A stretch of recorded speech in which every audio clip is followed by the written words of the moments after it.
y la Corporación Latinoamericana Sur. Es un compromiso de nosotros, como bien lo hemos realizado con algunas otras actividades, la formación, la capacitación, cada vez la mayor cualificación de nuestros líderes y lideresas. Y ahora pues con el Instituto Democracia sí que nos viene bien, para decirlo de alguna manera, una formación no solamente en los conceptos fundamentales sobre los derechos que tenemos los ciudadanos y las ciudadanas en este mundo y particularmente en este país y en esta coyuntura por la que estamos atravesando, que no es una coyuntura nada fácil. Y en eso, pues el Instituto 25M sí ha manifestado un claro objetivo frente a esa cualificación y frente a ese compromiso de cualificar y de preparar a los líderes y lideresas, sobre todo en escenarios tecnológicos y conceptuales que nos vienen muy bien en este tiempo, donde sobre todo en temas de redes sociales y en temas de comunicaciones sí que necesitamos este tipo de cosas. Un saludo y mi solidaridad, nuestra solidaridad también a los líderes y las lideresas en las distintas regiones del país. Estamos viviendo momentos muy difíciles y probablemente los próximos meses no van a ser fáciles. Y esto implica no solamente unos cuidados especiales y unos manejos supremamente rigurosos en temas de seguridad, sino que también esos manejos tienen que ver con el oficio mismo que hacemos. Y por eso creemos que este tipo de escenarios no solamente nos permiten entender cómo se manejan estos aspectos en otros países, en otros escenarios, sino además que nos permite a nosotros encontrarnos y cualificarnos ante todo ese embate de cosas que ya vemos que se nos está presentando en este país. Entonces, vamos a hacer dos jornadas. Hoy es una jornada, digamos, que mucho más hacia temas que tienen que ver con aspectos más tecnológicos, más de la seguridad digital, ¿cierto? Ya veremos en especial como la precisión de los conceptos.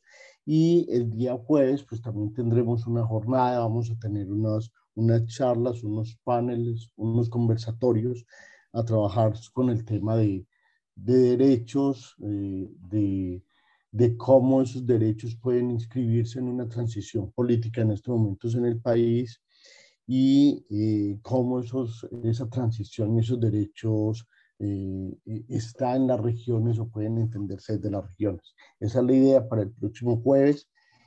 Así que, de nuevo, mi saludo cordial para todas y todos y espero que esta jornada sea muy provechosa. Le doy pues el espacio a nuestros compañeros del Instituto de Democracia para que sean ellos quienes entonces muestren y nos cuenten cómo va a ser el día de hoy. Buenas tardes, ¿se escucha bien? ¿Se ve bien? Sí, perfecto. Vale, mira, vamos a dividir la sesión en dos partes. La primera la va a dar mi compañero Aitor Jiménez, que vive en... Ecais, tienes la cámara, sube un poquito la cámara para que te podamos ver. ¿Ahí mejor? Exactamente. Sí. Perdona. Va a empezar el compañero Aitor Jiménez, que hemos estado grabando la intervención hace un par de horas porque él vive en Australia y ahora mismo son sus 2 de la mañana y creíamos que no había necesidad de hacerle más dormir o hacerle quedarse de madrugada, ¿no? Entonces hemos grabado una pequeña intervención de él, que es una pequeña intervención de 40 minutos, donde él va a exponer un poco la cuestión de la regulación y de los derechos digitales desde el punto de vista primero europeo, porque es, para bien o para mal, uno de los áreas o uno de los lugares donde más se ha desarrollado la regulación digital, pero a continuación y de manera progresiva expresando el enorme componente eurocéntrico que tiene esta legislación europea. Y en la segunda parte yo haré un análisis más detallado del contexto del contexto del sur y de cuáles pueden ser tanto las estrategias para asegurar los derechos socioeconómicos y no tanto legales y jurídicos, ¿no? que tienen más sentido, como para abrir un diálogo con ustedes. Lo dicho, ahora pasa a hablar Aitor en el vídeo que tenemos grabado, que verán a continuación. El vídeo sí que es fijo y no da lugar a mucha interacción, pero bueno, ambos también hemos grabado un intercambio de preguntas y de respuestas que esperamos que sea de su interés. Cualquier caso, en cuanto acabe esta pequeña intervención y antes de que dé paso yo a hablar, pues serán bienvenidas todas las preguntas, todas las cuestiones o lo que crean conveniente que yo tendré a bien responder y sin más y sin Kais, antes de comenzar el video, yo creo que es necesario, tenemos que decirles que además toda esta actividad fue facilitada con recursos del Ministerio de Asuntos Exteriores de la Unión Europea, ¿cierto? Y de Cooperación, la Secretaría de Estado de Asuntos Exteriores Globales y la Dirección General de Naciones Unidas y Organizaciones Internacionales y Derechos Humanos, que son las entidades que prestaron o facilitaron recursos de cooperación internacional para poder hacer este ejercicio. Ahora sí, gracias. Vale, pues sin más dilación yo apago mi vídeo y dejo a Aitor a los mandos en esta pequeña exposición de 40 minutos y quedo abierto a que cuando termine pues podamos iniciar el conversatorio y yo continuar en la segunda parte, ¿vale? Esta oportunidad de compartir con vosotros y con vosotras una de las cuestiones más candentes y más preocupantes y de mayor relevancia política, económica y social. Esta es la regulación de plataformas digitales. Concretamente, el tema que vamos a abordar hoy desde un enfoque crítico, progresista y democrático es el de la regulación del discurso online, un tema absolutamente candente, como podemos ver a través de todo lo que está ocurriendo con la gestión del discurso y de la opinión pública en la guerra de Ucrania. El esquema es bastante sencillo. En primer lugar, voy a compartir con vosotros y con vosotras una investigación en marcha, una investigación que está evolucionando y que seguramente vaya a cambiar y que se centra en la evolución del modelo regulatorio que ha habido del discurso online, cómo ha pasado de un marco centrado en el control del mensaje, en el control del discurso, cómo está transitando lentamente pero cada vez a pasos más agigantados hacia un modelo de regulación de las plataformas. Lo que voy a hacer es un análisis crítico, una evaluación crítica de estos dos periodos para pasar luego a la parte propositiva, que es la que nos interesa, cómo podemos construir. Nosotros sí lo estamos escuchando. ¿Podría revisar de pronto el nivel del volumen de su equipo o su conexión de red? Porque nosotros estamos escuchando bien. No, no se escucha. Pero a usted sí le estoy escuchando. Se escucha perfecto. Yo también escuché a las dos personas que hablaron y a la señora, pero el que está hablando no lo escucho. Yo también lo escucho, así que cuando no escuchen habrá que revisar o esperar que de pronto es un bachecito en la señal y vuelve otra vez a conectarse. Cómo podemos avanzar hacia un marco de regulación democrático, justo y progresista. Así que sin más preámbulos, lo primero que voy a hacer es compartiros estos hallazgos, que luego espero que nuestros compañeros del instituto, si quieren, los podemos compartir, os lo podemos enviar para que lo que os pueda servir y luego abriremos un breve turno de cuestiones que el compañero de Kites Cancela, con el cual trabajo bastante, pues me puede plantear o no, si da lugar. Sin más preámbulos, comienzo con este estudio. A finales de octubre del año 2021, la reveladora de secretos Frances Haugen, antigua trabajadora de Facebook Meta, filtró al diario estadounidense Wall Street Journal decenas de documentos internos que apuntaban a las graves conductas corporativas de la empresa liderada por Mark Zuckerberg. Facebook Meta habría conducido numerosos estudios y experimentos internos revelando la influencia negativa que sus aplicaciones tenían para las personas jóvenes. Según señaló Haugen en sus testimonios frente al Senado de los Estados Unidos y del Parlamento Europeo, los modelos algorítmicos empleados por las redes sociales estaban especialmente diseñados para fomentar artificialmente la comparación social, erosionando la autopercepción de mujeres jóvenes sobre sus cuerpos, prácticas sociales y recursos económicos. Las encuestas y los estudios de comportamiento conducidos por la corporación californiana señalaban que el uso de esta red social estaba causando evidentes perjuicios para la salud mental de una proporción significativa de la población joven, siendo especialmente lesivas para niñas y adolescentes. Al contrario de lo sucedido en otros sonoros escándalos con los gigantes tecnológicos, las autoridades de diversas jurisdicciones se hicieron eco de los hechos y llamaron a testificar a la reveladora de secretos. Uno de los rasgos más notables de estas declaraciones, de las declaraciones de Howen, fue su llamamiento urgiendo a las autoridades a regular a las grandes plataformas. Para la antigua trabajadora de Facebook Meta, siguiendo con ello a numerosas voces de la academia, instituciones públicas y organizaciones sociales, por ejemplo, la Comisión Europea o Amnistía Internacional, las grandes corporaciones tecnológicas como Facebook Meta entrañan graves riesgos para el bienestar social.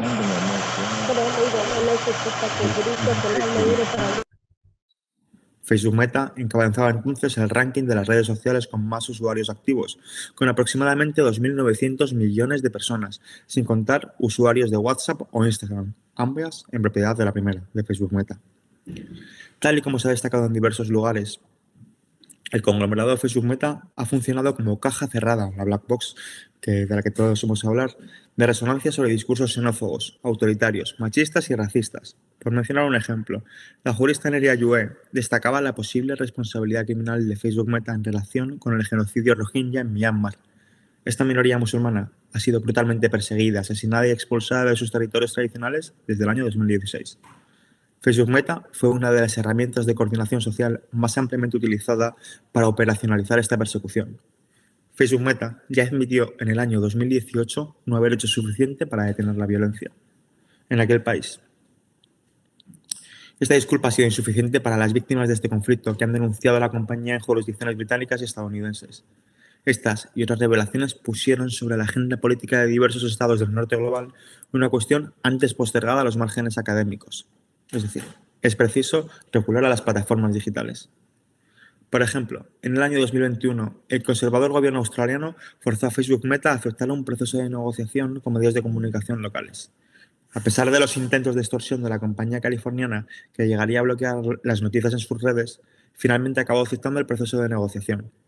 En Estados Unidos, el 15 de junio del año 2021, la jurista Lina Khan fue nombrada presidenta de la poderosa Federal Trade Commission, es decir, la Comisión Federal de Comercio, la agencia más temida por las corporaciones estadounidenses, ya que esta está encargada de velar por la seguridad de los mercados y del consumo.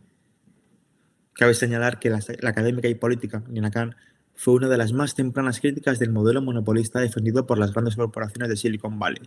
En su ya célebre Amazon Antitrust Paradox, señaló las fuertes deficiencias y limitaciones del modelo de regulación neoliberal, incapaz de lidiar con los modelos de negocio emergentes en los sectores digitales. Sabemos que en Australia y en Estados Unidos ha habido un giro de dejar margen libre y barra libre a las grandes corporaciones y ya se están tomando un poco más en serio el negociar con ellas.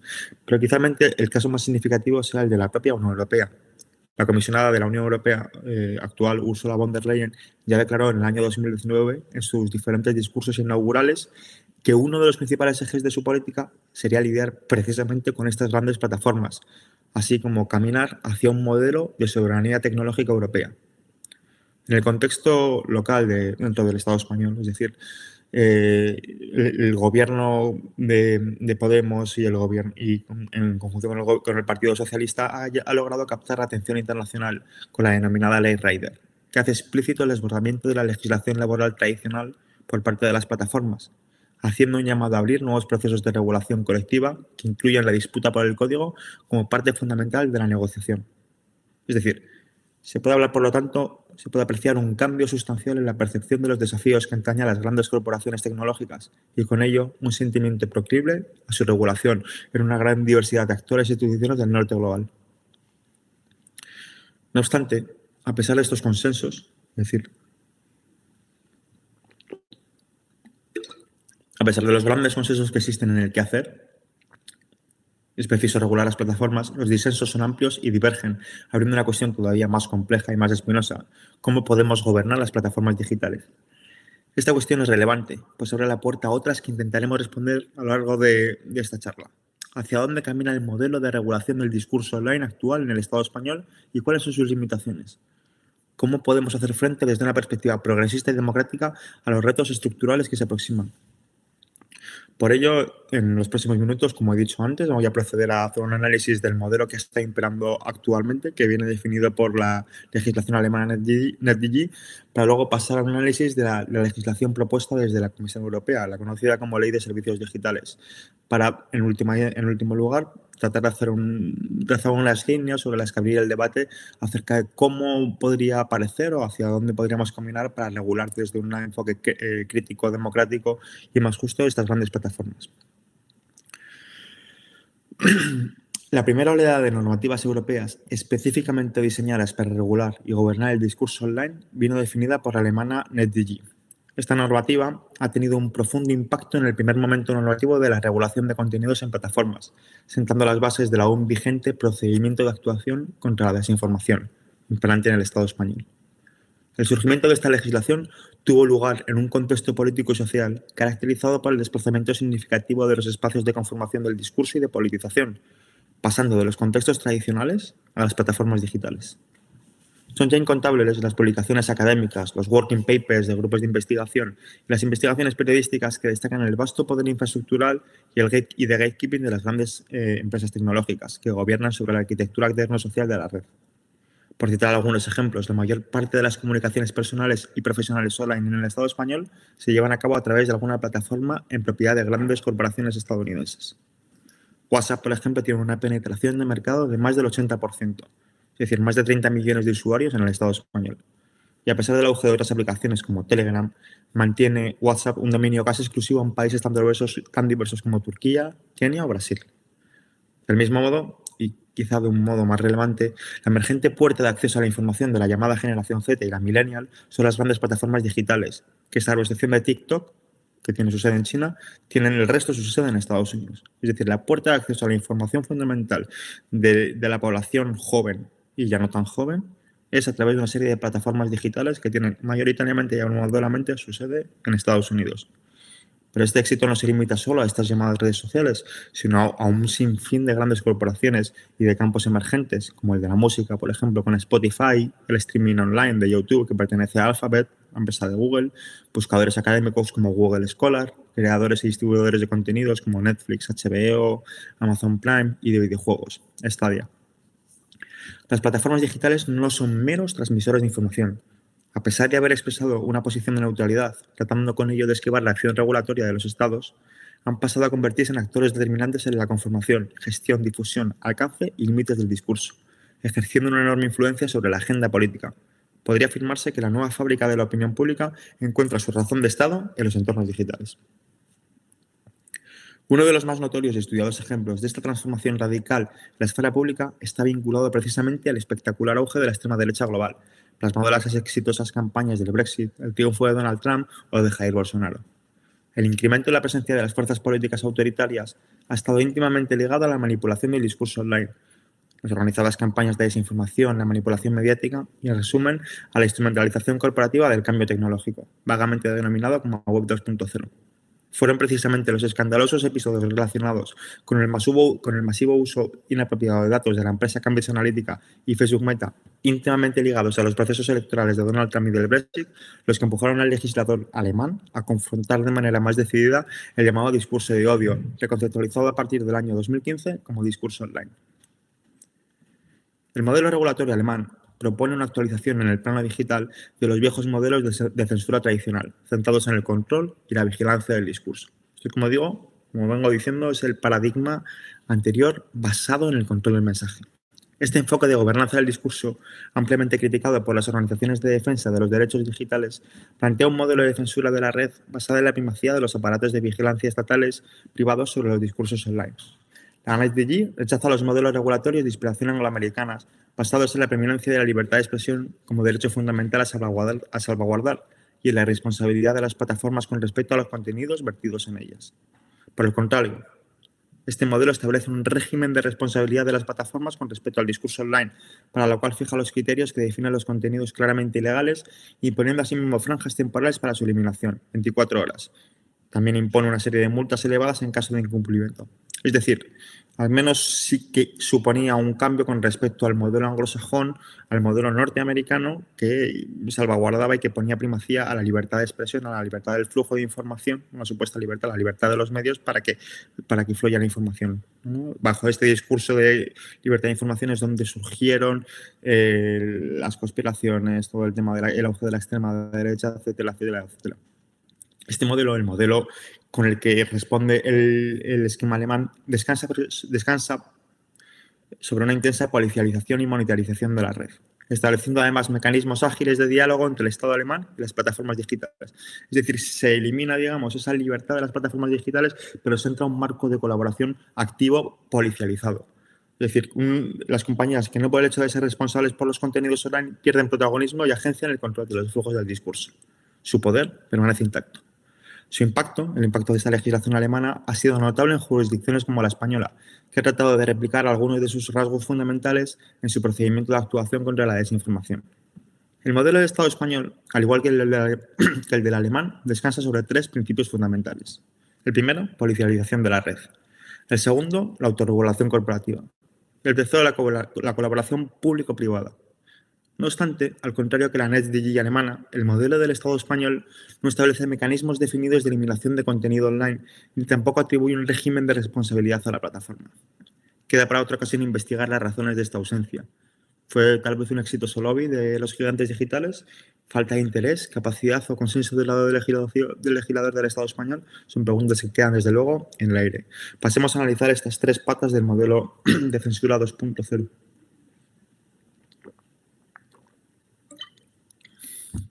La primera gran pata de este modelo es, como he dicho, la policialización de la red. El procedimiento de actuación contra la desinformación del Estado español se estructura a través de 4 niveles jerárquicos: monitorización y alerta, toma de decisiones, gestión estratégica y política y gestión y política. Para llevarla a cabo, los actores fundamentales que reconoce el documento son los siguientes. El primero, el Consejo de Seguridad Nacional. El segundo, el Comité de Situación. El tercero, la Secretaría de Estado de Comunicación. El cuarto, la Comisión Permanente contra la Desinformación. El quinto, las autoridades públicas competentes. El sector privado y la sociedad civil. Como vemos, el texto dibuja el esquema institucional de los actores responsables en la dirección de las funciones de monitorización, toma de decisiones y gestiones relacionadas con el control del discurso online. Establece lo que podríamos denominar el sistema estatal de vigilancia de la red. Un sistema que, como vemos, prima la vigilancia, el control policial, el control militar y el control securitario. Este modelo securitario abre, no obstante, la puerta a actores no institucionales, fundamentalmente el sector privado y la sociedad civil, que podrían formar parte en calidad de expertas a todos los niveles jerárquicos de organización y dirección. Sin embargo, en el momento de realizar esta información, de realizar esta investigación, es decir, incluso a día 22 de marzo, todavía desconocemos la composición de la Comisión Permanente contra la Desinformación, que sería el órgano experto encargado de incluir la visión de los actores no institucionales. Al igual que en el modelo alemán, este modelo confía en la policialización de la red a cargo de, entre otros, los aparatos de inteligencia, los cuerpos de seguridad y defensa, así como los policiales. Si bien este modelo de vigilancia incorpora sistemas automatizados e híbridos para la monitorización de las redes, su principio inspirador no difiere mucho de la censura tradicional. Esto es, la vigilancia material y discursiva siguiendo criterios políticos previamente definidos. Por ejemplo, conceptualizando lo que es el discurso de odio o aquello que define la radicalización y persiguiéndolo efectivamente en el contexto online. Emerge como un intento para neutralizar contenidos subversivos. Cabe destacar que este carácter punitivo y censor, una forma de violencia procedente del Estado, se ejerce fundamentalmente contra los y las usuarios, no contra las corporaciones. Esto lo enlaza con el segundo aspecto, esta segunda pata de este modelo que es el que sigue imperando y el que llamamos de censura 2.0. La segunda pata, después de la policialización, es la autorregulación corporativa. Que comienza aclarando una cosa. El sector de la comunicación online, el sector de la comunicación en las redes sociales, no está gobernado por normativas estatales, sino por la arquitectura algorítmica en propiedad de las plataformas estadounidenses. Estas actúan como entidades soberanas en sus ámbitos de dominio de las comunicaciones, estableciendo un régimen normativo de vigilancia, monitorización y supervisión tan riguroso como opaco.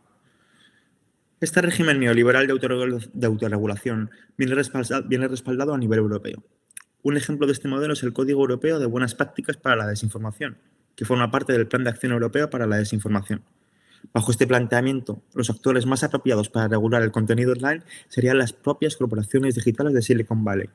Estas firmas, sujetas a intereses comerciales, se comprometen a legislar y acomodar sus normativas y procedimientos a los llamados códigos de conducta, acordados entre actores públicos, privados y organizaciones sociales.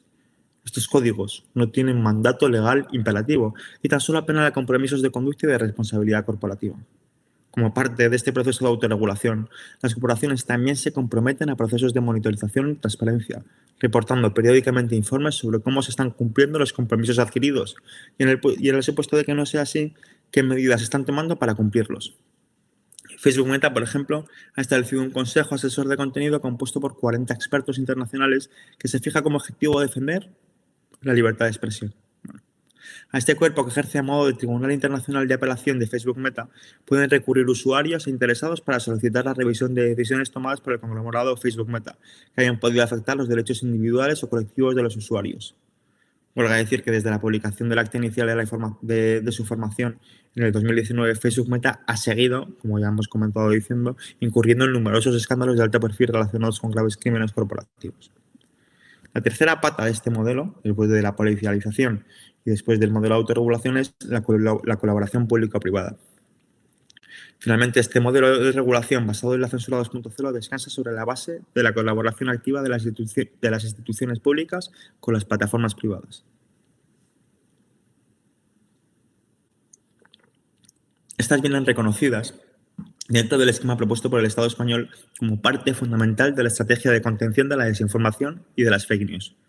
De manera informal, las grandes plataformas han aumentado su influencia sobre las instituciones públicas por medio de una ofensiva lobista sin precedentes. Una investigación que mapea la penetración de los gigantes digitales que está llevando a cabo nuestro compañero Ekaich Cancela ha revelado cómo las instituciones públicas, por medio de diferentes contrataciones, han ido concediendo y confiriendo un mayor espacio, mayores cuotas de poder a las grandes corporaciones digitales, en espacios como la educación, el almacenaje de datos, los servicios de policía, de cloud, en infinidad de aspectos.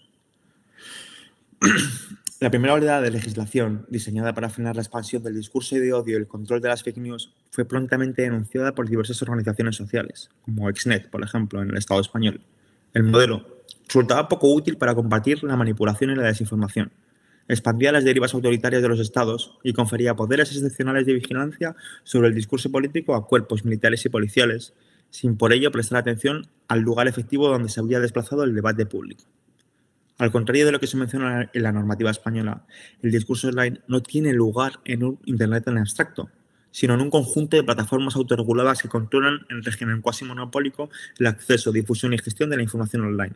Es decir, el mensaje online, el discurso online, no tiene, como decían a mediados de los años 2000, no tiene lugar en un Internet abstracto y libre, sino que tiene lugar y se desarrolla en un conjunto de plataformas que vienen gobernadas y que vienen regidas y vienen ordenadas desde Estados Unidos. Son estas plataformas que de manera opaca deciden qué información priorizar y a quién debe llegar. El legislador, en un afán punitivista y vigilantista, ha sido incapaz de comprender que la forma en la que las plataformas gobiernan el discurso online no se basa en el control del mensaje, sino en el dominio de los flujos de información en la red. En otras palabras, cualquier tipo de normativa dedicada a observar el discurso online que no contemple modelos de regulación algorítmica de las plataformas junto a la regulación y democratización del acceso a la infraestructura de comunicación estará destinada al fracaso. Precisamente esta es la premisa que movió a la Comisión Europea a promover las leyes de servicios y de mercados digitales. Vamos a pasar ahora al marco regulatorio que está viniendo desde Europa, que, como digo, está en fase de discusión, pero que va a pasar a definir el próximo periodo de política digital, de política discursiva y de configuración de las comunicaciones online. Impulsada por la Comisión Europea y todavía en fase de discusión, la segunda oleada de legislación del discurso online comprende diversos instrumentos, entre los que se encuentra la Ley de Servicios Digitales, la Ley de Mercados Digitales, así como la legislación en materia de inteligencia artificial. Es decir, son un haz de instrumentos, un haz de políticas con una enorme financiación que persigue dos objetivos fundamentales. En primer lugar, la Unión Europea pretende establecer un marco político, económico y legal propicio para el fortalecimiento de su soberanía tecnológica. En segundo lugar, pero muy estrechamente vinculado a este primer objetivo, la Unión Europea busca contrarrestar el control monopólico de las corporaciones extranjeras. Estas han sido señaladas por la Comisión Europea como un riesgo para los derechos fundamentales, la innovación, el desarrollo tecnológico, la pluralidad de medios y los valores democráticos. A pesar de esta gran variedad de instrumentos, la herramienta fundamental para controlar la diseminación de contenidos ilegales online es la Ley de Servicios Digitales. Alejándose del modelo de defensa a ultranza de la libertad de expresión y del gobierno del discurso, la nueva normativa reconoce la pluralidad de intereses sociales, políticos y económicos a defender.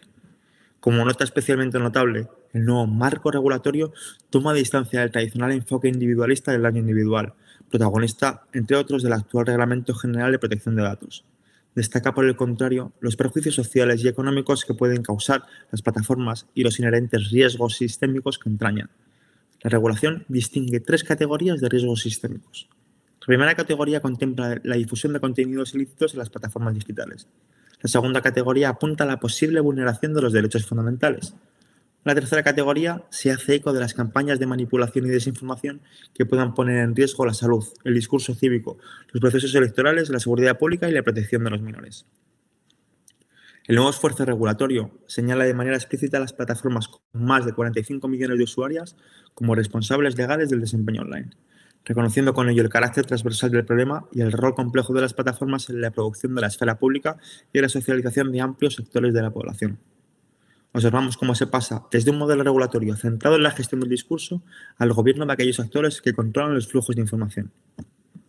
La normativa reconoce en su exposición de motivos preliminares la necesidad de establecer un marco regulatorio claro y específico para las plataformas, fijando un marco general, legal e institucional para el gobierno de estas. Prepara para ello medidas normativas concretas para los sistemas de recomendación algorítmicos, la moderación de contenidos, el manejo y gestión de contenidos ilícitos y los mecanismos que puedan disponer los usuarios para hacer valer sus derechos fundamentales. La normativa refuerza también el margen de agencia de los usuarios sobre sus datos. Del mismo modo, fija las bases para garantizar la transparencia de los procesos de gobierno del discurso online, tales como la eliminación, difusión o restricción de contenidos. Estos mecanismos de transparencia habrán de ser comprobados mediante lo que la normativa denomina como auditorías independientes. Vinculado a este proceso de gobierno del discurso online, también aparece la institucionalización de los alertadores fiables, reconocidos como entidades de seguimiento y monitoreo de la información. Del mismo modo, la normativa fija la obligatoriedad de la evaluación de riesgos algorítmicos, entre los que se destacan la difusión del contenido ilegal, los posibles efectos negativos o aquellos que implican un riesgo para los derechos fundamentales, la manipulación de sus servicios a través de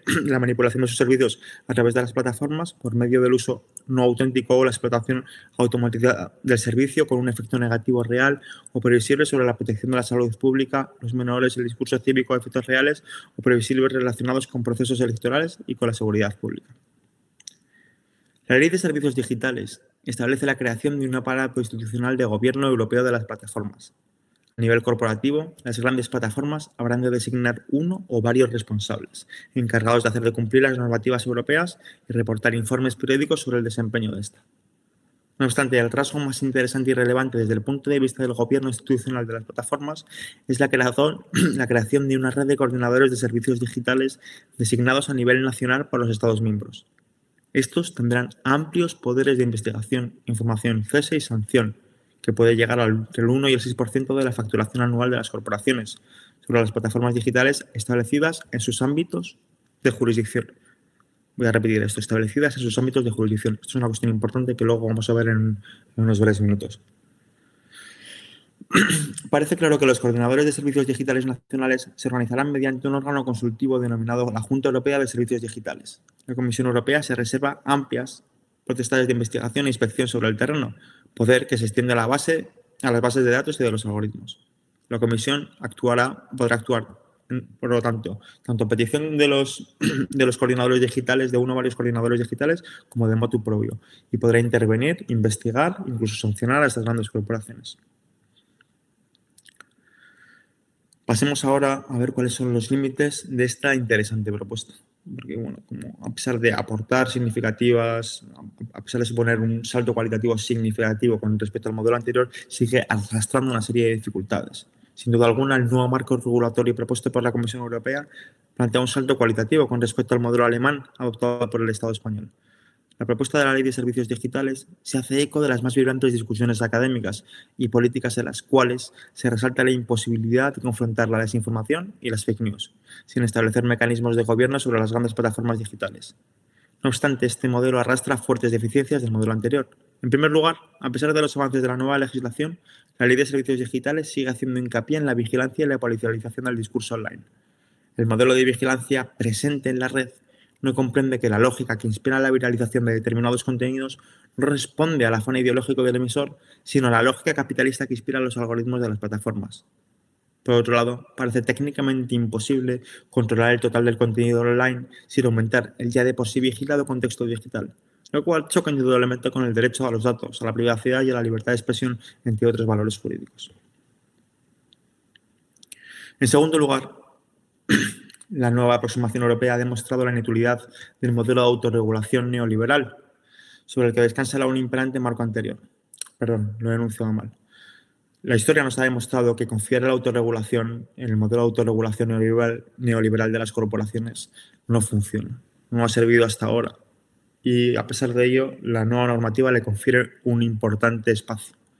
De hecho, todo este equipaje, todo este andamiaje no está suficientemente equipado para lidiar con la criminalidad corporativa que observamos en la actualidad. Las grandes plataformas digitales son un excelente ejemplo de lo que en la criminología crítica se conoce como corporaciones criminales. Esto es, empresas que para mantener su modelo de negocio no dudan en causar un profundo daño social.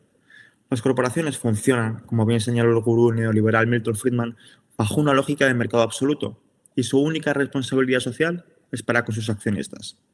El modelo de negocio de las plataformas que controlan y dominan los diferentes mercados online se basa, no exclusivamente, en la monetización de vastos conjuntos de datos mediante su tráfico y explotación. Este modelo choca con los valores democráticos y de respeto de derechos que la Comisión Europea pretende hacer valer.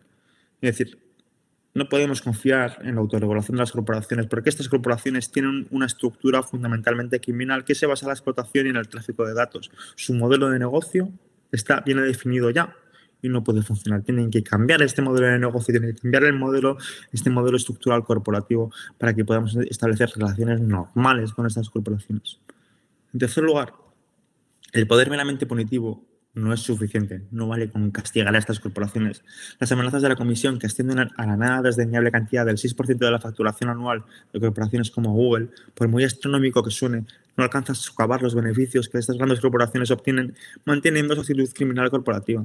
Por ejemplo, Facebook y Meta, y Google y Alphabet ya han sido sancionados con cantidades astronómicas que ascienden a billones de euros por parte de las autoridades estadounidenses, las británicas, las francesas, las alemanas y las regionales europeas, sin que por ello hayan cambiado un ápice su actitud criminal.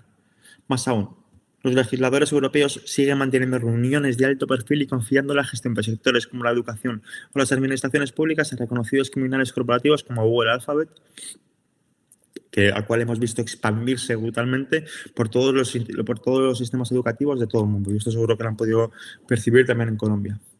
Otro elemento sobre el que descansa la legislación europea es la confianza excesiva en los llamados verificadores de información, o fact-checkers. Pero vamos a ver, ¿qué es el fact-checking sino una forma de externalizar la censura? Fact-checkers reconocidos por el Estado español como La Maldita o Neutral reciben una parte significativa de su financiación procedente de las mismas compañías criminales a las que están encargadas de vigilar, Google y Facebook. Esta vinculación orgánica con el poder corporativo se suma a la falta de transparencia en el funcionamiento de estos verificadores, crítica que también se extiende al cada vez más creciente mercado de certificación algorítmica. En quinto lugar, la Ley de Servicios Digitales establece la creación de los coordinadores de servicios digitales, quienes van a conocer los casos de desinformación, manipulación, falta de transparencia y desavenencias en las plataformas. Desgraciadamente, esta propuesta nace con una grave deficiencia. La jurisdicción de estos coordinadores queda limitada al punto de establecimiento de la corporación. Surge aquí un problema relevante. Las grandes corporaciones digitales han establecido sus sedes fundamentalmente en dos países, Luxemburgo e Irlanda. Espacios de impunidad corporativa que en el pasado ya han servido para amparar notorios casos de fraude fiscal, manipulación de datos y abuso de la competencia. Si bien es cierto que la legislación deja la puerta abierta a la intervención directa de la Comisión, lo cierto es que los usuarios de la mayor parte de los países quedarían a merced bien de las autoridades digitales y de datos de las jurisdicciones irlandesa y luxemburguesa, bien de la Comisión. Este modelo, como es obvio, como es evidente, presenta graves déficits en materia de soberanía, de transparencia y en general de control democrático de las plataformas digitales. Finalmente, Otra de las deficiencias que tiene la propuesta de la Comisión Europea es el limitado acceso por parte de autoridades y organizaciones sociales a los algoritmos que gestionan el flujo de información online. Los algoritmos son las infraestructuras de gobierno del discurso online, conforman la arquitectura fundamental de la gobernabilidad de las plataformas.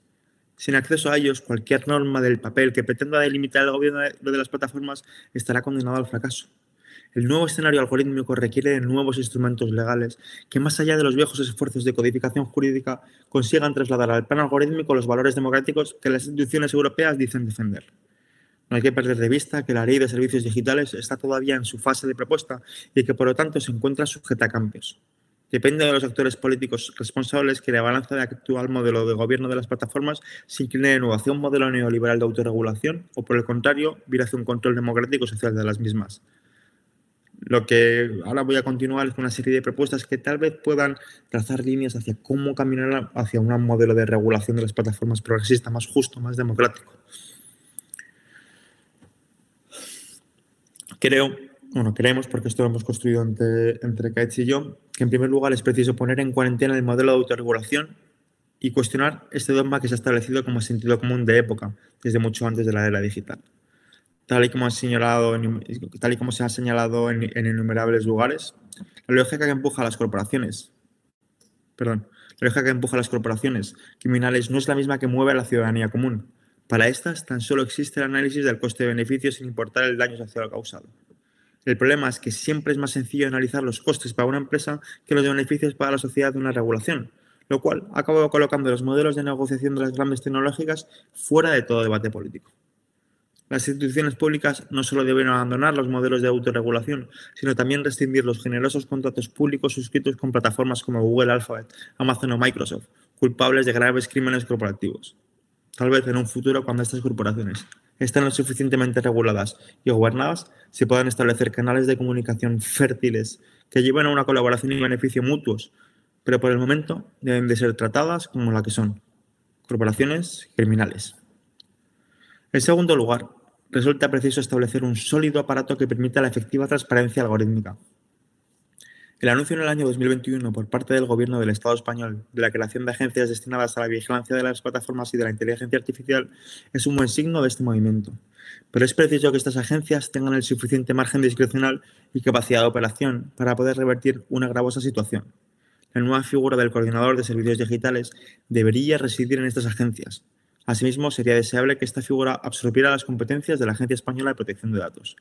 La futura coordinación de servicios digitales debe actuar en constante diálogo con aquellas personas especialmente afectadas por la discriminación algorítmica, desarrollando mecanismos efectivos de comunicación y participación para evitar este fenómeno tanto en el sector público como en el privado.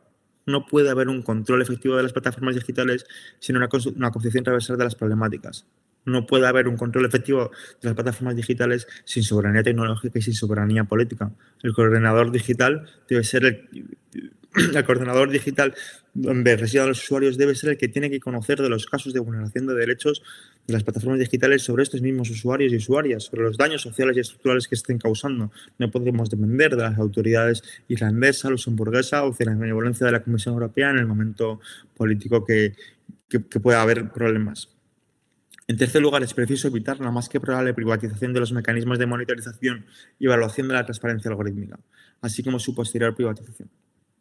No se han hecho esperar a los actores oportunistas que abanderando la defensa de los derechos digitales se han ofrecido a prestar servicios de auditoría, de certificación algorítmica o servicios de verificación de información a las instituciones públicas. Estas entidades, caracterizadas por su opacidad operativa, operan a través de dudosas fuentes de financiación.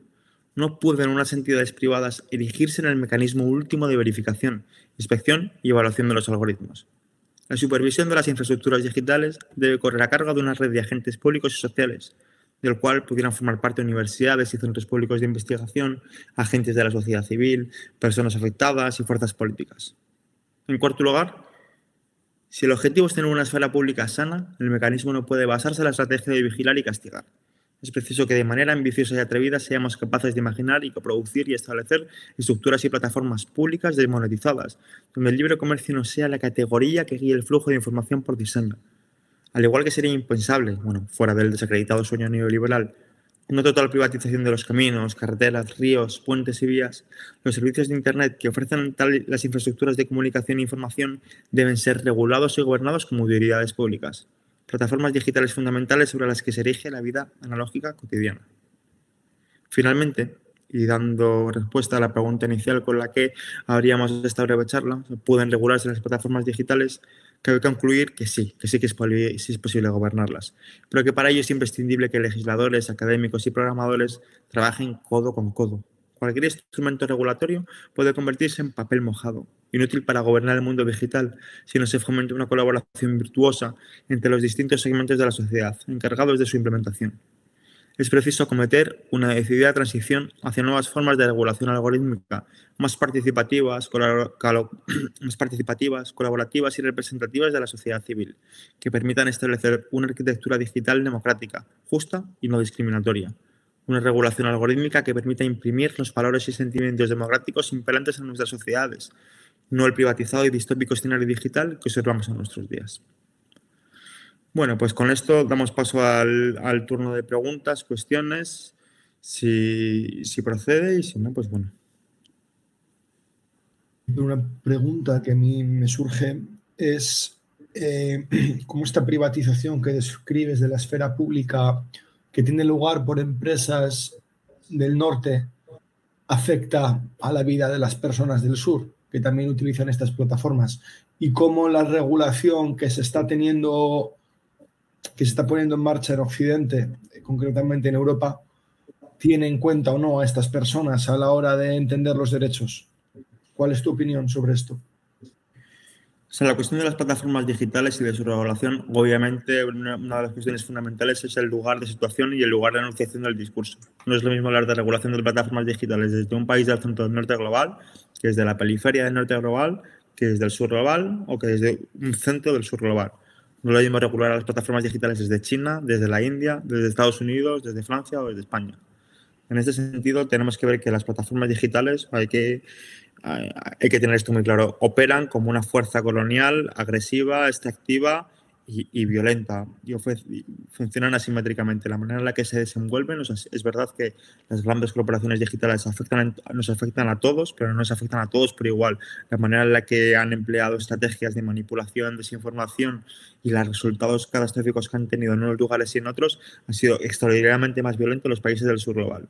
Es decir, el intento legislatorio que se tiene que llevar a cabo en un sitio y en otro va a ser muy diferente, pero la capacidad de poder y de negociar con estas grandes plataformas también va a ser muy diferente. En este sentido, la regulación europea mira para sí misma, única y exclusivamente para sí misma. No tiene en consideración el sur global para nada. No le interesa, no mira y no es el momento político que se está experimentando ahora.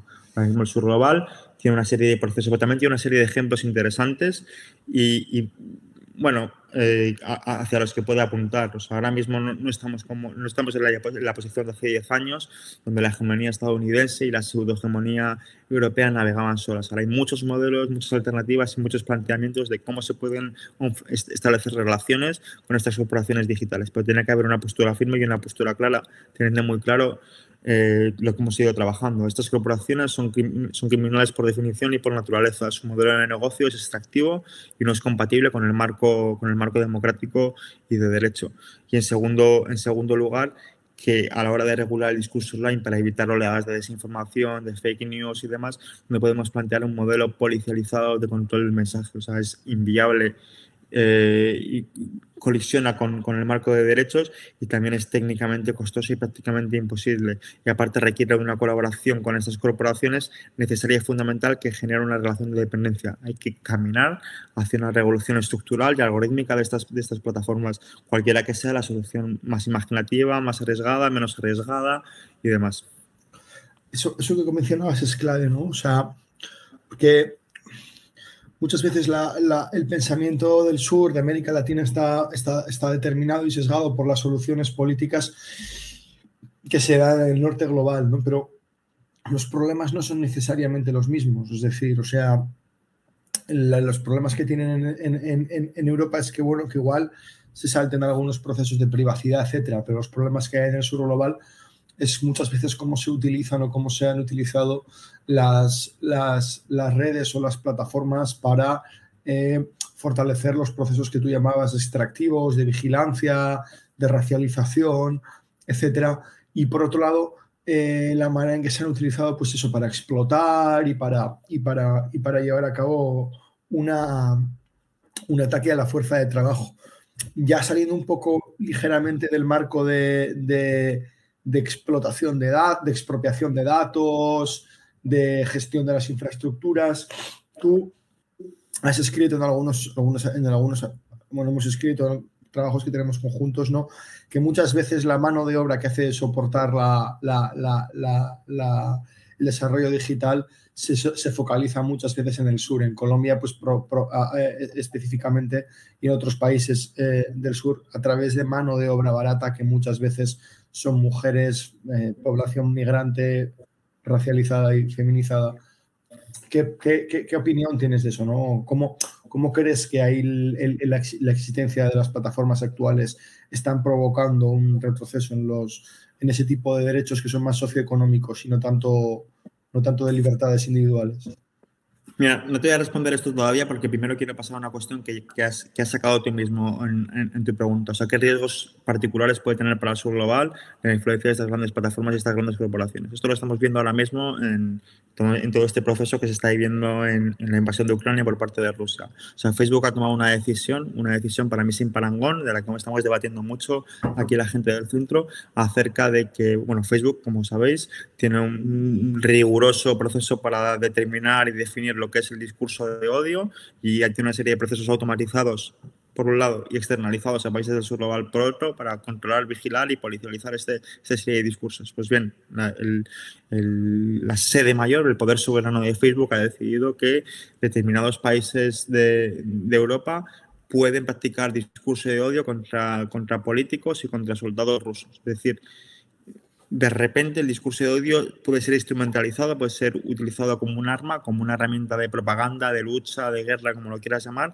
pero porque Facebook lo está queriendo así, porque Facebook lo está dejando pasar. O sea, aquí vemos algo tremendamente y profundamente importante. O sea, nuestros compañeros y compañeras que están ahora mismo en Colombia saben lo que es un conflicto civil, lo que es un conflicto armado y la capacidad divisiva que puede tener la propaganda. O sea, el hecho de saber que una empresa, una gran corporación puede definir si va a dejar a una de las partes beligerantes o a diferentes partes que puedan estar involucradas en un conflicto expandir su discurso de odio y que nadie diga nada y que no se haga nada y que no se pueda hacer nada, es particularmente lesiva y gravosa para los países del sur global, tal y como hemos visto ya en Myanmar. Yo estoy pensando en el caso de Venezuela, estoy pensando en el caso de Colombia, estoy pensando en un montón de casos, o sea, en el caso de Brasil. Un montón de aspectos donde Facebook ha sido cómplice directo con el auge de la extrema derecha y que puede ser cómplice con auge de movimientos golpistas y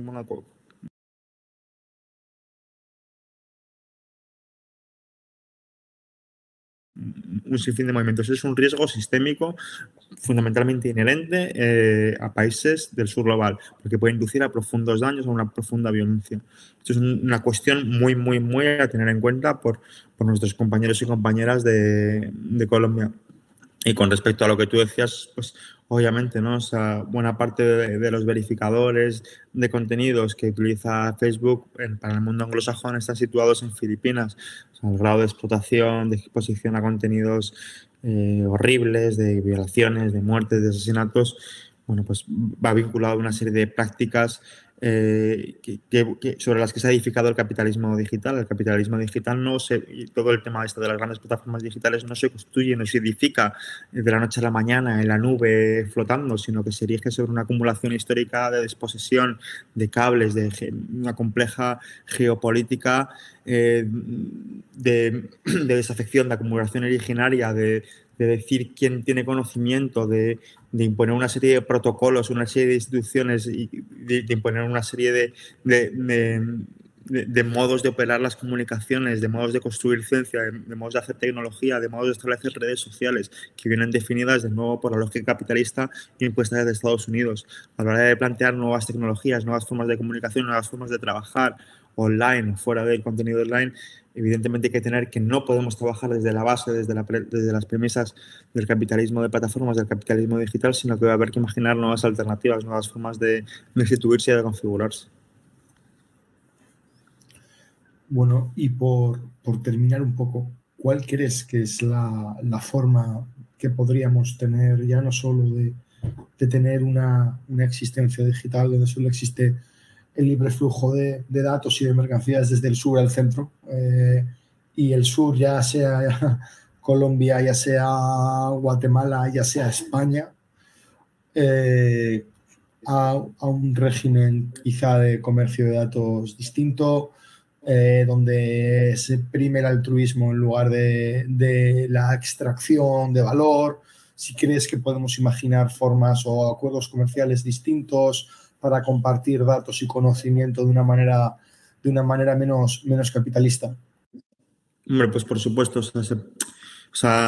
iniciativas como, vamos a ver, hablamos de capitalismo digital, podemos hablar también de capitalismo y de colonialismo epistémico. Vamos a poner un ejemplo, Google Educación. Google Educación se ha expandido globalmente, creo que es ahora mismo la tercera entidad global que controla más estudiantes. O sea, tenemos a China, tenemos a la India por número de estudiantes en edad escolar, y el tercero no es un país soberano, es Google Scholar, que controla los datos de millones y millones de usuarios. Y un pequeñito, bueno, comparativamente, o sea, en términos relativos es importante, pero bueno, en términos globales no lo es mucho. Un ayuntamiento como el de Barcelona está planteando una alternativa con bastantes pocos recursos a esta plataforma gigante de educación, es decir, una plataforma como Exnet, construyendo con el Ayuntamiento de Barcelona, están planteando una alternativa, un modelo de plataforma educativa alternativa al modelo capitalista puesto por Google. ¿Qué quiere decir esto? ¿A dónde apunta esto? Que con pocos recursos, pero con ganas, con voluntad política y sobre todo con capacidad y con querer hacer y con el querer incidir, se pueden hacer cambios profundos. Si estos cambios profundos, por ejemplo, a la hora de establecer mecanismos de trasvase de datos, de compartir datasets, de generar marcos de colaboración científica, técnica, de hackatones que sean solidarios y democráticos, que persigan un fin, por ejemplo, el desarrollo de aplicaciones de selección de personal que no discriminen, que no sean racistas, crear plataformas para el intercambio de bienes y servicios sin que por ello se moneticen y sin que por ello entren y dobleguen a los pequeños comerciantes. Es decir, se pueden buscar un sinfín de soluciones, no se va a encontrar la gran solución, hay que ir trabajando problema por problema, pero con ganas, con generosidad y comenzando, como digo ya, con pequeños movimientos, con pequeñas soluciones, con pequeñas indicaciones. Como digo yo, un ejemplo bonito podría ser el de que el modelo de Barcelona, el modelo que se está construyendo de plataforma alternativa a Google Education, se expandiese, se generalizase. Otro modelo sería que se estableciese y se definiese un modelo de comunicación alternativo al Zoom, que fuese compartido y que fuese seguro, que fuese, por ejemplo, como el modelo de Jitsi, pero más institucionalizado, salvaguardado, protegido y codificado por la gente que está trabajando, por ejemplo, en Colombia, en Argentina, en el gobierno progresista de Chile, es decir, que estuviesen como una serie de desarrolladores trabajando para aplicaciones para el pueblo, que las demandas les necesita el pueblo. Creo que sería un buen comienzo. Y por último, ¿qué rol crees que tiene la sociedad civil organizada en esto? ¿Qué rol crees que debiera tener? Muchas veces se habla de los derechos del consumidor, de lo que puede hacer el individuo. ¿Qué crees que debiera de ser? Muchas veces la agenda de las organizaciones sociales se ha centrado en la privacidad y la libertad individual, que son cuestiones casi de burguesas, si lo ves desde el sur. ¿Cuál crees que es el rol de la sociedad civil en esto?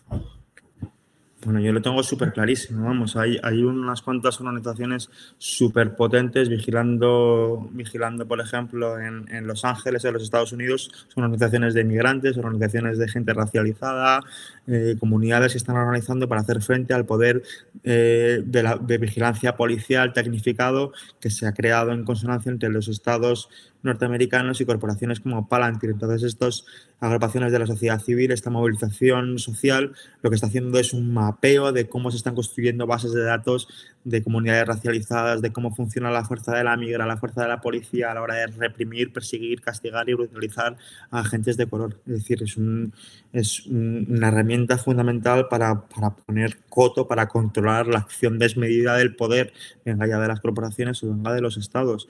Yo, o sea, no soy un gran partidario de las ONGs y de los circos y de los tinglados que se montan aquí con el fin de sacar rédito puesto de dinero. Y aquí apunto específicamente a los oportunistas miserables que están surgiendo ahora ofreciendo certificaciones algorítmicas. Yo apunto al compromiso de las organizaciones sociales. Yo me puedo imaginar a las organizaciones indígenas en Colombia aportando un significativo esfuerzo para el desarrollo de una tecnología soberana con un marcado carácter indígena que cabalgue y que camine de la mano de otros proyectos de soberanía tecnológica como el que se está desarrollando por el pueblo maorí o por los pueblos aborígenes en Australia, es decir, darle la vuelta a este desarrollo tecnológico. También a las comunidades afrocolombianas, bueno, me imagino un sinfín de oportunidades, un sinfín de espacios que fuera del oportunismo consigan construir un mundo más justo. Vale, Héctor, pues gracias.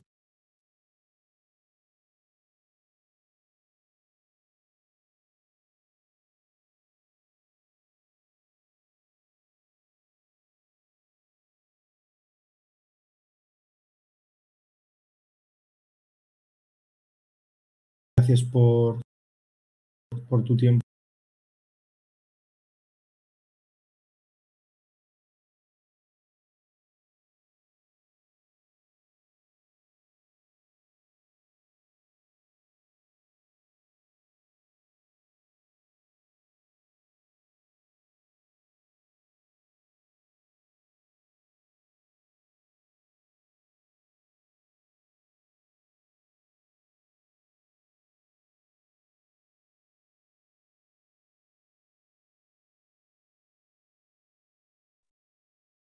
Vale.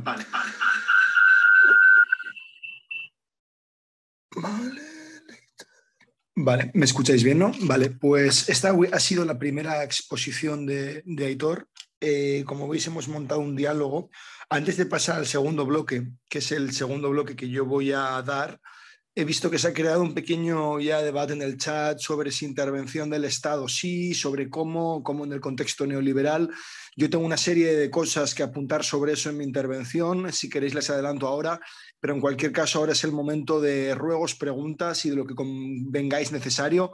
A partir de ahora las personas que no pudieran escuchar entiendo que ya lo pueden hacer porque esto ya es en el más vivo directo.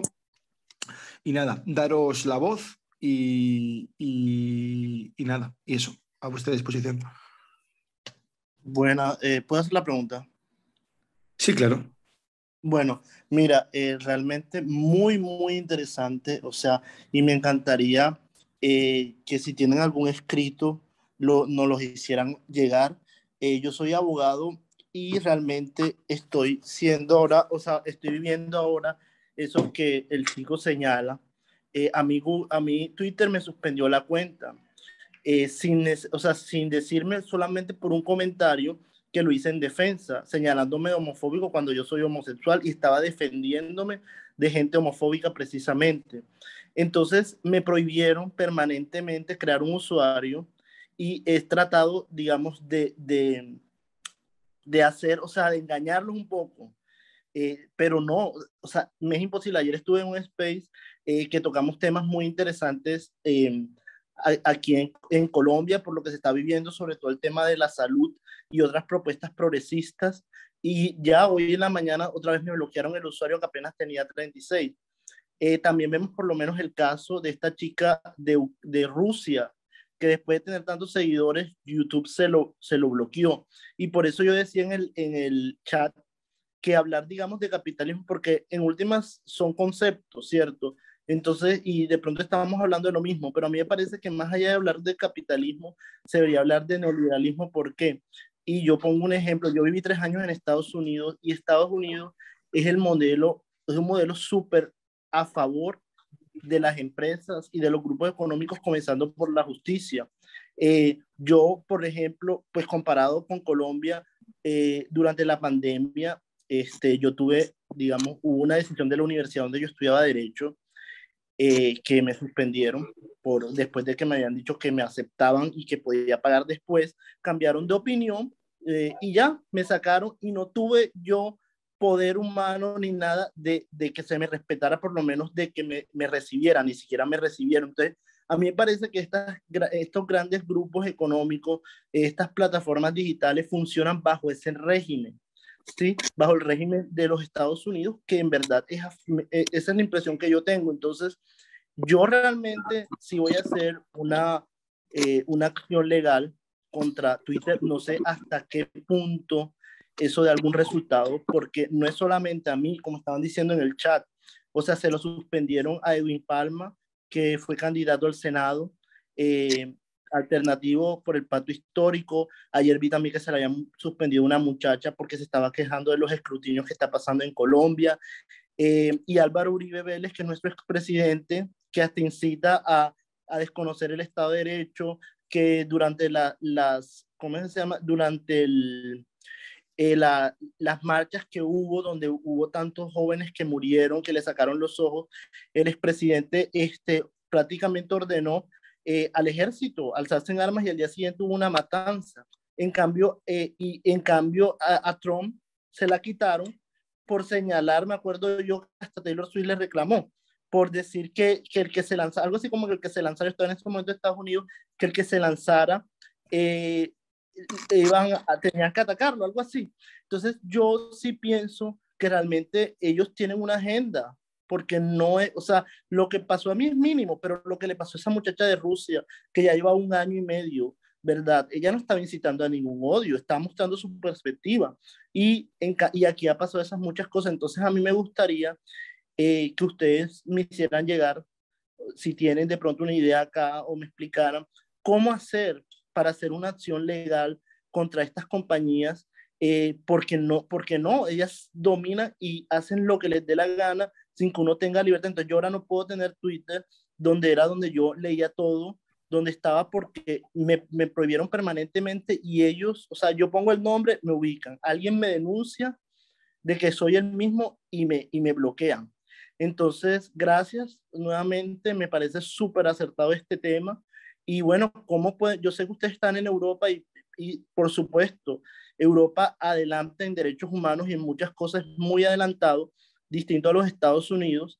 Entonces, ¿cómo nos puede, por lo menos a mí particularmente, o aquí seguramente muchas personas sufren eso, ¿verdad? ¿Cómo ustedes nos pueden ayudar para hacer una acción legal de pronto? Porque aquí las cortes también se basan muchas veces en la justicia europea. Entonces, gracias y quedo atento a la respuesta. Vale, ¿hay alguien más que quiere intervenir para coger unas cuantas respuestas, unas cuantas preguntas juntas por si salen temas similares?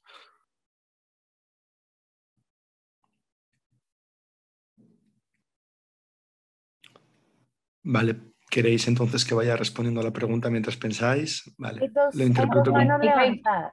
Hay 2 manos levantadas, míralas. Está Yasmeri, primero levantó la mano. Y le damos la palabra a Yasmeri. Perdonad, es que no me aparecen las manos aquí. Bueno, ya te ayudo yo.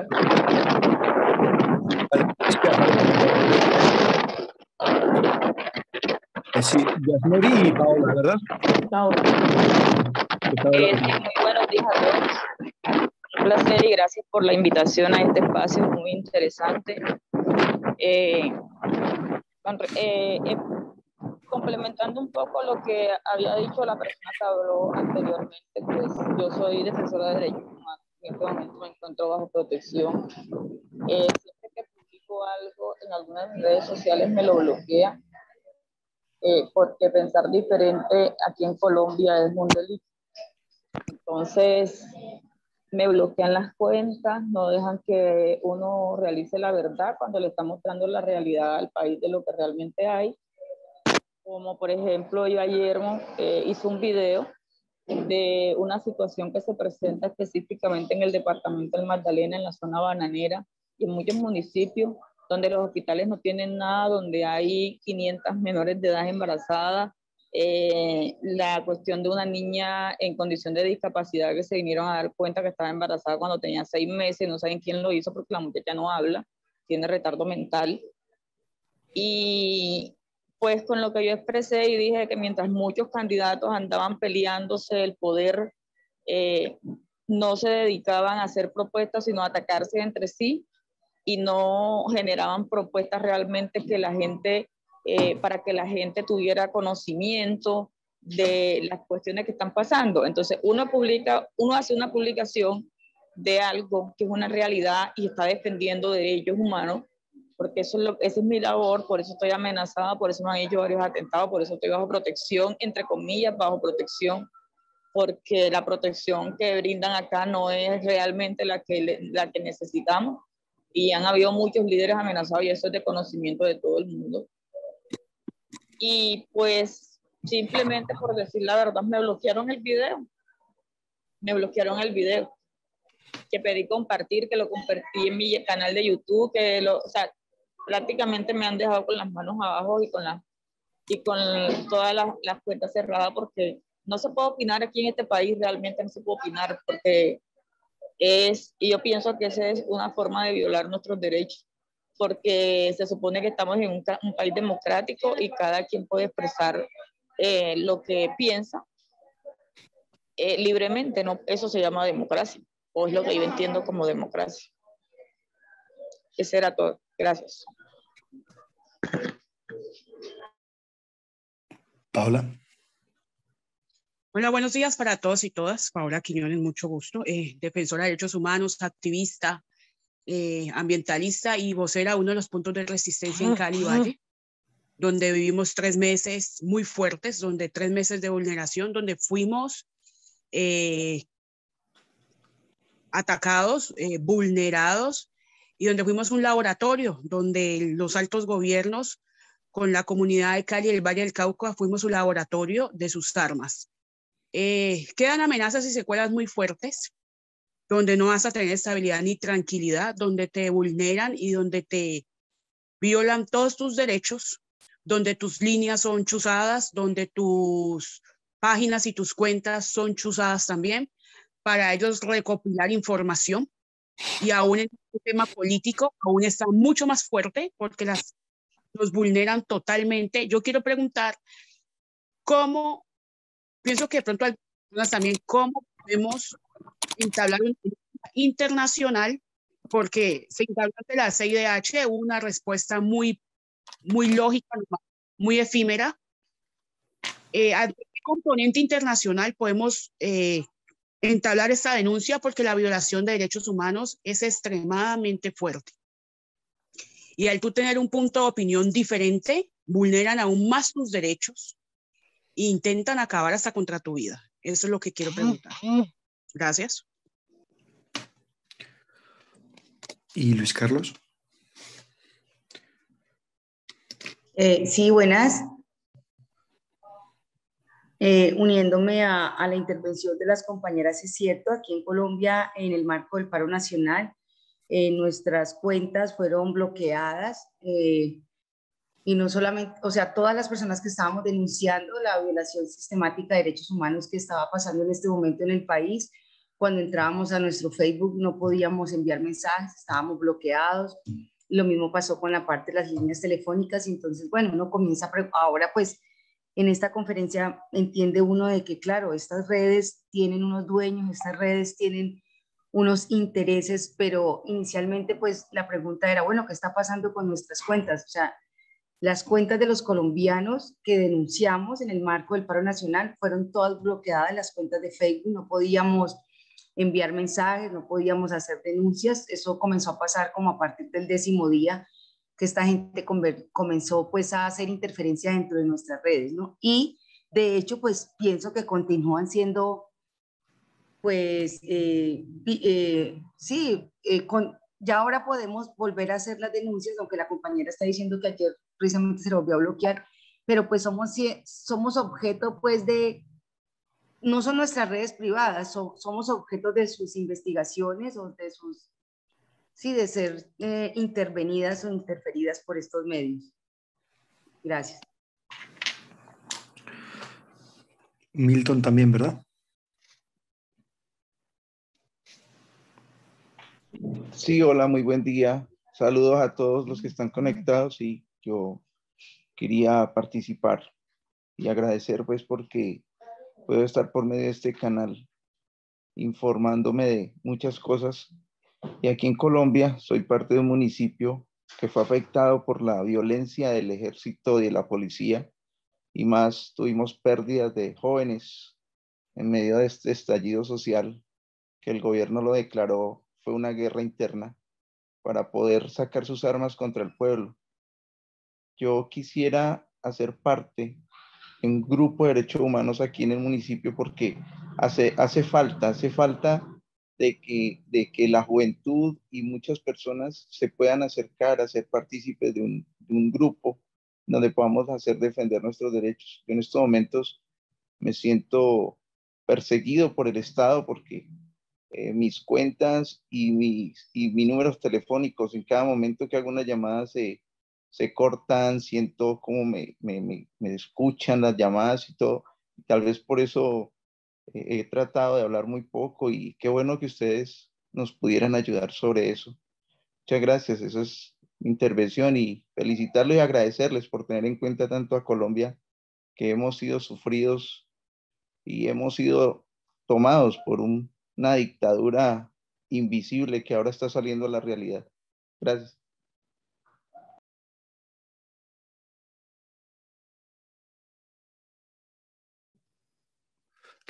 Creo que hay otra mano levantada.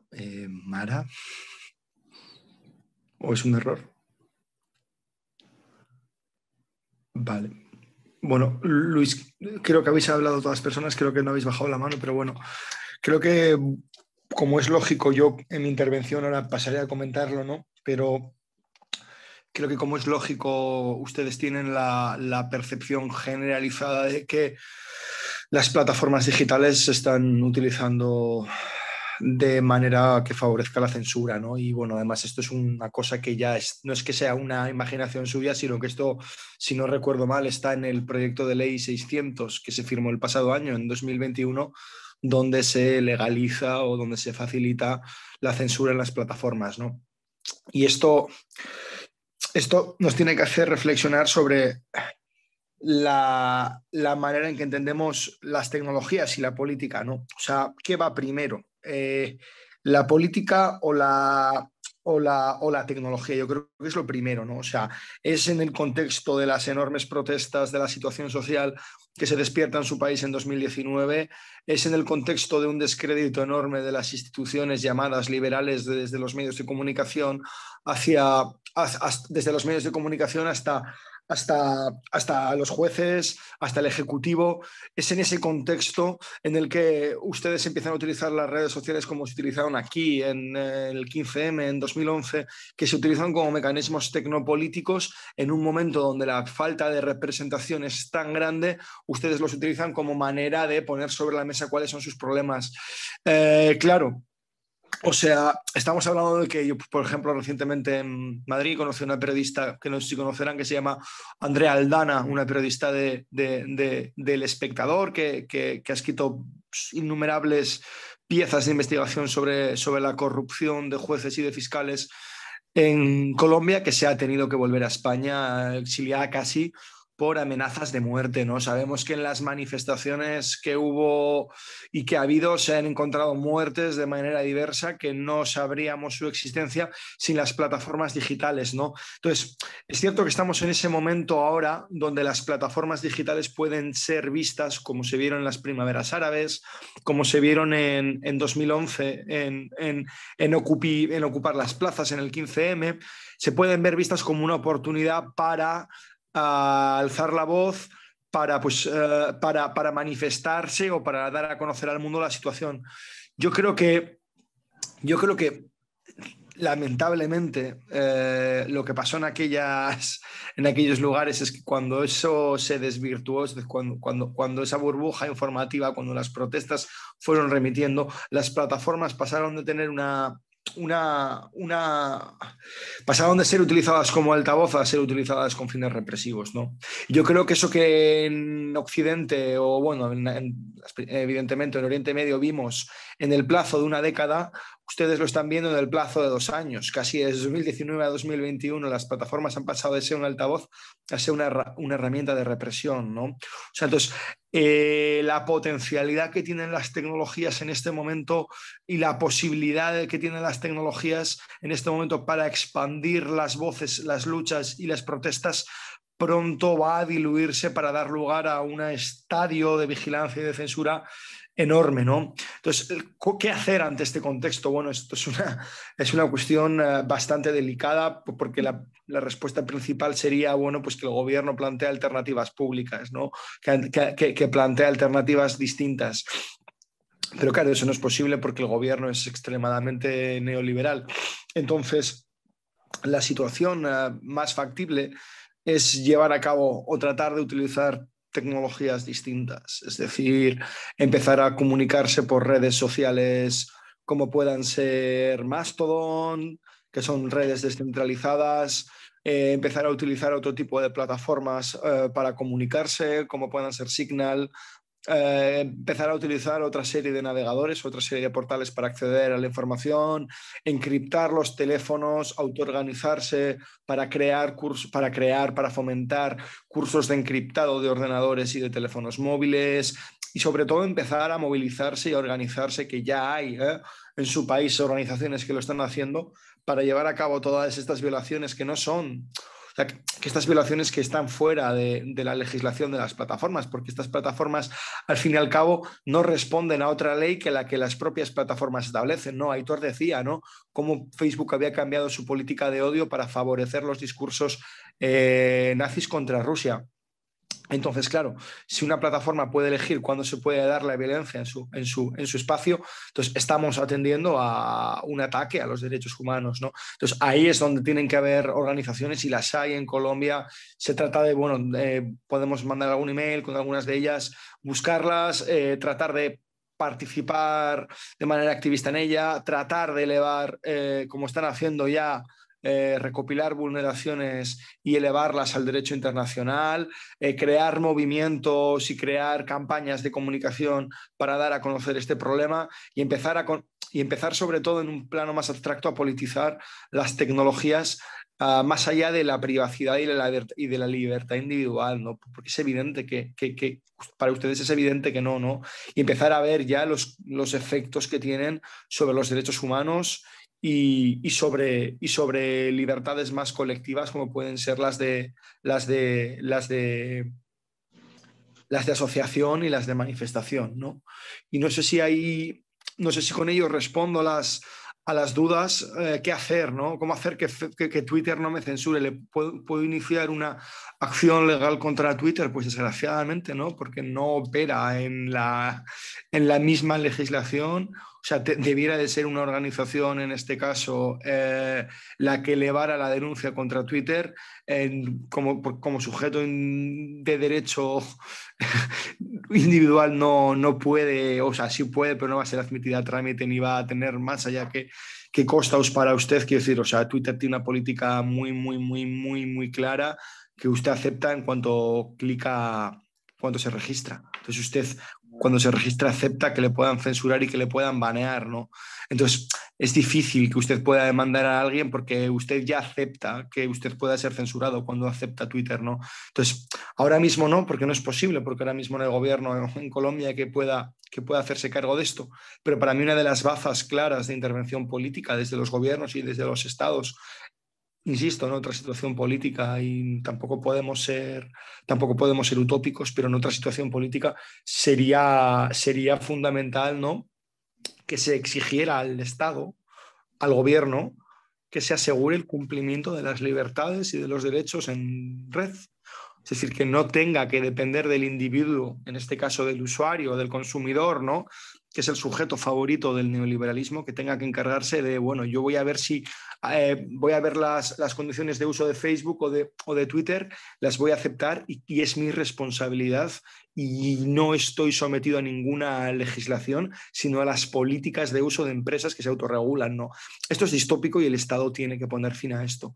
El Estado se tiene que encargar de que sus ciudadanos, que son usuarios, sean tratados como ciudadanos y no como consumidores. El Estado se tiene que encargar que el ciudadano no tenga por qué mirar una página de políticas de uso. El Estado se tiene que encargar de que todas las plataformas que operen en un determinado territorio estén sometidas a la legislación vigente y que no puedan de algún modo bordear al Estado y las legislaciones del Estado que regulan las materias de libertades individuales y colectivas para bordearla y para poner en lugar de la Constitución una plataforma privada, ¿no? Insisto que hay otros problemas más graves en este caso, como pueda ser la corrupción de los fiscales, que en teoría son los organismos del Estado que se tienen que encargar de esa fiscalización. En España conocemos un poco y de manera casi superficial, ¿no?, lo que es la corrupción, pero ustedes tienen un problema mucho más grande que va mucho más allá de las plataformas, ¿no? O sea, las plataformas son solo la manera o la punta de lanza en la que se expresa una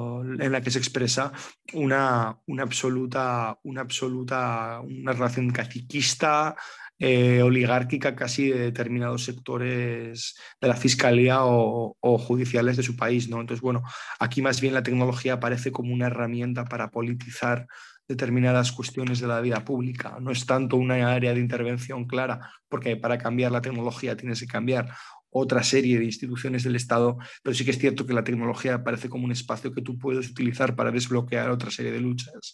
Es decir, utilizar la tecnología para poner de manifiesto el sistema de fiscales y de jueces que hay detrás y de policías, evidentemente, ¿no? Entonces, bueno, con eso creo que respondo a las preguntas. Si queréis dejamos otra ronda y ya paso a la exposición de mi parte.